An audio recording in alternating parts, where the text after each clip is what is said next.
അങ്ങനെ കാത്ത് കാത്ത് സ്കൂളിലെ ഇലക്ഷൻ ആയിട്ടുണ്ടായിരുന്നു കേട്ടോ. ഭയങ്കര മത്സരം എന്ന് പറഞ്ഞാൽ ഭയങ്കര രസമായിരുന്നു ഒരാഴ്ച. പിള്ളേർ പ്രചരണവും ക്ലാസ് കയറിയിട്ടുള്ള കാൻവാസിങ്ങും കാര്യങ്ങളൊക്കെ ആയിട്ട് നമ്മുടെ ഇലക്ഷൻ സ്റ്റാർട്ട് ചെയ്തിട്ടുണ്ടായിരുന്നു. 3 ബൂത്തായിരുന്നു, 8-ന് 9-ന് 10-ന് അങ്ങനെ ഓരോ ബൂത്തായിട്ട് തിരിച്ചിട്ടുണ്ടായിരുന്നു.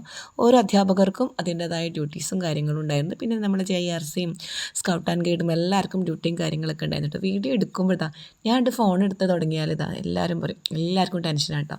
നമുക്ക് തമാശയ്ക്ക് പോലും ഒന്ന് ഫോൺ എടുക്കാനുള്ള പറ്റാത്തൊരു സാഹചര്യമാണ്. അപ്പോഴേക്കും വീഡിയോ എടുക്കാൻ തുടങ്ങി എന്ന് പറയും. അങ്ങനെ അവിടുത്തെ 10th ആൺപിള്ളേർക്കും പെൺപിള്ളേർക്കും ഒക്കെ നമ്മൾ വീഡിയോ എടുക്കുമ്പോൾ കണ്ടില്ലേ ഫേസ് ഇങ്ങനെ മറച്ച് പിടിക്കുന്നത് കാണുമ്പോൾ നമുക്കൊരു സങ്കടമാണ്. നമ്മൾ നല്ല ഉദ്ദേശത്തോടുകൂടി വീഡിയോ എടുക്കുന്നത്, അവർക്ക് ആ ഫേസ് ഒന്ന് കാണിച്ചിട്ട് എന്താ വരാൻ പോണേ. ഇപ്പോൾ എങ്ങാനും എൻ്റെ വീഡിയോയിലൂടെ വൈറലാകുമോ എന്നുള്ള പേടിച്ചിട്ടായിരിക്കും കേട്ടോ. ഇതിൻ്റെ 8 പിള്ളേരട്ടോ, പൊള്ളിയാണ്.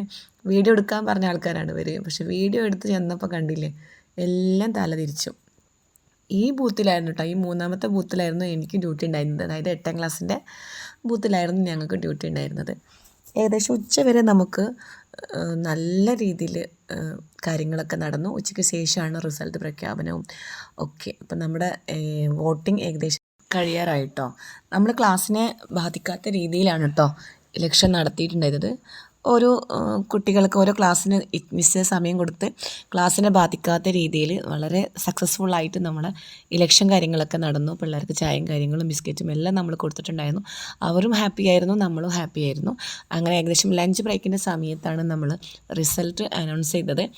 നമ്മളൊക്കെ സിസ്റ്റമാറ്റിക് ആയതുകൊണ്ട് തന്നെ നമുക്ക് കൗണ്ട് ചെയ്യാനൊന്നും ബുദ്ധിമുട്ടുണ്ടായിരുന്നില്ല. നമ്മൾ അങ്ങനെ ചെയ്തതുകൊണ്ട് തന്നെ ഇലക്ഷൻ സാധാരണ എങ്ങനെയാണ് ഇലക്ഷൻ നടത്തുന്ന രീതി ചെയ്തതുകൊണ്ട് തന്നെ ഒരു ബുദ്ധിമുട്ടുണ്ടായിരുന്നില്ല.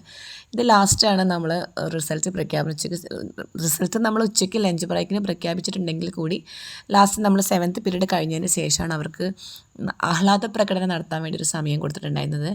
അങ്ങനെ ജയിച്ചവരെല്ലാവരും നമുക്ക് സ്വീറ്റ്സും കാര്യങ്ങളൊക്കെ തന്നു. അതൊക്കെ നമ്മൾ കഴിച്ചു. ലാസ്റ്റ് പീരീഡ് കഴിഞ്ഞതിന് ശേഷം നമ്മൾ അവർക്ക് വേണ്ടിയിട്ട് കുറച്ച് സമയം എൻജോയ് ചെയ്യാൻ വേണ്ടി കൊടുത്തിട്ടുണ്ടായിരുന്നു കേട്ടോ. ഒരു പാട്ടൊക്കെ ഇട്ട് കൊടുത്ത് ഡാൻസ് കളിക്കാൻ വേണ്ടിയിട്ട്.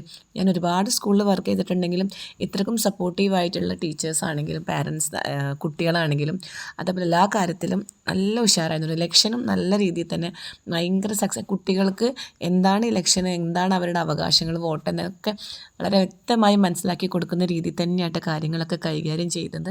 അതിനിവിടെയുള്ള അധ്യാപകരെ പ്രത്യേകിച്ച് നമ്മൾ അപ്രിഷ്യേറ്റ് ചെയ്തേ പറ്റുള്ളൂ. ഞാൻ പറഞ്ഞല്ലോ ഒരുപാട് സ്കൂളിൽ വർക്ക് ചെയ്തിട്ടുണ്ടെങ്കിലും ഇത്രയും നല്ല രീതിയിലൊരു ഇലക്ഷൻ ഞാൻ ആദ്യമായിട്ടാണ് കാണുന്നത്. അതേപോലെ പിള്ളേരെ ഇഷ്ടങ്ങളും മനസ്സിലാക്കി അവരുടെ കൂടെ നിൽക്കുന്ന ഒരു ടീച്ചേഴ്സും സ്കൂളുമാണെന്ന് വീഡിയോ കാണുമ്പോൾ തന്നെ നിങ്ങൾക്ക് മനസ്സിലായിട്ടുണ്ടാവില്ലേ. അപ്പോൾ വലിയൊരു ഗ്രൗണ്ടായിരുന്നു. ലാസ്റ്റ് പീരീഡ് ലാസ്റ്റ് പീരീഡ് കഴിഞ്ഞ് നമ്മൾ ഒരു 15 മിനിറ്റോളം നമ്മൾ അവർ എക്സ്ട്രാ കൊടുത്ത് അവർ നല്ല രീതിയിൽ എൻജോയ് ചെയ്തിട്ടുണ്ടായിരുന്നു. വീഡിയോയുടെ ലാസ്റ്റ് ഞാൻ ഞങ്ങളുടെ ഇലക്ഷനിൽ ജയിച്ചവരുടെ ഫോട്ടോസും കാര്യങ്ങളൊക്കെ അവരെ പൊസിഷനും കാര്യങ്ങളൊക്കെ ഞാൻ ചെയ്യുന്നുണ്ട്. അങ്ങനെ നമ്മുടെ HM രശ്മി ടീച്ചർ വന്നിട്ട് പിള്ളേർക്കൊക്കെ കൺഗ്രാജുലേഷനൊക്കെ പറയുന്നുണ്ട്. ഏകദേശം ഒരു 4:45 4:30 ആകുമ്പോഴേക്കും നമ്മൾ പ്രോഗ്രാം അവസാനിപ്പിച്ച് എല്ലാവരും വീട്ടിലേക്ക് പോയിട്ടുണ്ടായിരുന്നു കേട്ടോ. അപ്പോൾ നമുക്ക് നമ്മൾ ജയിച്ചവരെ കണ്ടിട്ട് ഈ വീഡിയോ ഇവിടെ വൈൻഡപ്പ് ചെയ്യാണ്. അതുപോലെ തന്നെ ഇഷ്ടപ്പെട്ട ലൈക്ക് ചെയ്യാനും ഷെയർ ചെയ്യാനും മറക്കരുത്. അപ്പോൾ ബാക്കി കാണാം.